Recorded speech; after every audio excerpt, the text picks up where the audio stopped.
How to on flashlight when incoming call in iPhone. To get started, first of all go ahead and open up the Settings application on your iPhone. Once you're here, scroll down and tap on Accessibility. Accessibility features help you customize your iPhone for your individual needs.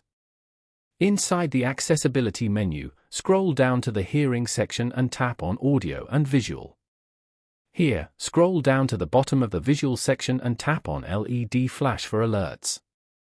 On this page, simply tap on the toggle switch next to LED Flash for alerts to turn it on. The feature is now active. Your iPhone will now use the camera's LED flash to notify you of incoming calls and alerts. Following these steps, you can easily turn on the flashlight when incoming call on an iPhone. Thank you for watching. Please leave a like if this tutorial helped you, or leave a comment below if you have any questions related to the video.